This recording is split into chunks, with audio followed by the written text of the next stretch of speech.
ሊቃናተ ነድ ዘሰማያዊት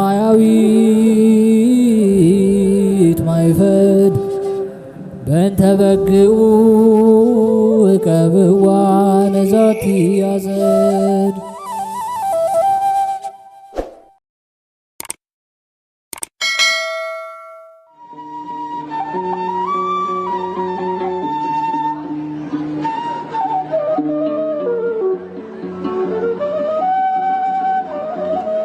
በስመ አብ ወወልድ ወመንፈስ ቅዱስ አሐዱ አምላክ አሜን።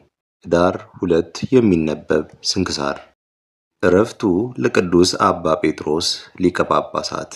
ኅዳር 2 በዚች ቀን ከአባ ጢሞቴዎስ በኋላ የተሾመ የእስክንድርያ ሊቀ ጳጳሳት ቅዱስ አባት ጴጥሮስ አረፈ። እርሱም ለአባቶች ሊቀ ጳጳሳት 27ኛ ነው። ይህንንም ቅዱስ እግዚአብሔር ለሊቀ ጵጵስና ሹመት መርጦ በሐዋርያው ማርቆስ ወንበር ላይ ካስቀመጠው በኋላ የቆስጠንጠንያ ሊቀ ጳጳስ ቅዱስ አካኪዮስ እንዲህ የሚል መልእክትን ጻፈለት። እንደ ቅዱሳን ቄርሎስና ዲዮስቆሮስ ሃይማኖት ልዩ ሦስት በሆነ በአንድ አምላክ እናምናለን እናሳምናለን። ዳግመኛም በዚች መልእክት ውስጥ እንዲህ ብሎ ገለጠ። የተዋህዶ ጥቅም እንዳይሻር ከተዋህዶ በኋላ የአካላዊ ቃልን መለኮቱን ከትስብቱ ሊለዩት አይገባም። ይህ አባ ጴጥሮስም እንደ ተቀበላት ገልጦ ስለ ቀናች ሃይማኖት ከራሱም ያለውን ጨምሮ ለመልእክቱ መልስ ጽፎ ከ3 ምሁራን ኤጲስቆጶሳት ጋር ላካት። አባ አካኪዮስም ተቀበላቸው። በቅዳሴና በቁርባንም አንድ ሆኑ። ያችንም መልእክት በቃሉ በሚያምኑ ሕዝብ ፊት አነበባት። ከዚህም በኋላ ሌላ መልእክትን ጻፈ። በውስጧም ከቅዱሳን መጻሕፍት ብዙ ቃላትን ተርጉሞ ወደ አባ ጴጥሮስ ላካት። ይህም አባ ጴጥሮስ ኤጲስቆጶሳቱን ሰብስቦ ያችን መልእክት በፊታቸው አነበባት። እነርሱም እጅግ ደስ አላቸው።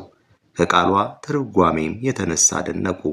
በቀናች ሃይማኖትም ከእርሳቸው ጋር አንድነት ያላቸው መሆኑን ተማመኑ። ይህንንም አባት አባ ጴጥሮስንም ከከሃዲያን ከሆኑ አይሁድ ከአረማውያንም ከመንበረ ሲመቱ እስኪያሳድዱት ድረስ ስለ ቀናች ሃይማኖት ብዙ መከራ ደረሰበት። ከጥቂት ወራትም በኋላ ወደ ሹመቱ ወንበር ተመለሰ። መንጋውንም በቀናች ሃይማኖት ይጸኑ ዘንድ አዘውትሮ ያስተምራቸው ነበር። ከእነርሱም ርቆ በስደት በነበረበት ጊዜ ከመናፍቃን እንዲጠበቁና በቀናች ሃይማኖት እንዲጸኑ መልእክቶችን ጽፎ ይልክ ነበር። በሹመቱ ወንበርም 10 ዓመት ኑሮ በሰላም አረፈ። ለእግዚአብሔርም ምስጋና ይሁን። እኛንም በዚህ አባት ጸሎት ይማረን፣ በረከቱም ከእኛ ጋር ትኖር ለዘላለሙ አሜን። ዕረፍቱ ለአባ ሱንቱዩ ሊቀ ጳጳሳት። በዚችም ቀን ዳግመኛ ለአባቶች ሊቃነ ጳጳሳት 63ኛ የሆነ የእስክንድርያ ሊቀ ጳጳሳት አባ ሱንቱዩ አረፈ። ይህም አባት መንጋዎቹን እያስተማረ በሹመት ወንበር 15 ዓመት ኑሮ በሰላም አረፈ። በረከቱም ከእኛ ጋር ትኖር ለዘላለሙ አሜን። የነቢይት የሴቴንዋ የቅድስት አንስጦስያና የአባ ሊባኖስ መታሰቢያ። በዚችም ቀን ደግሞ የእስክንድርያ ነቢይት የሆነች የሴቴንዋ የቅድስት አንስጦስያና የአባ ሊባኖስም መታሰቢያ ነው። በረከታቸውም ከእኛ ጋር ይሁን ለዘላለሙ አሜን። አስጀምሮ ላስፈጸመን ለልዑል እግዚአብሔር ክብር ምስጋና ይሁን መቼመች ለዘላለሙ አሜን። ውድ የሊቃናት ሚዲያ ቤተሰቦቻችን ኅዳር 2 የሚነበብ ስንክሳር ወደ እናንተ አቀረብን። በቀጣይ በአዲስ ክፍል እስከምንገናኝ ድረስ እግዚአብሔር ቸር ያቆየን። መልካም ጊዜ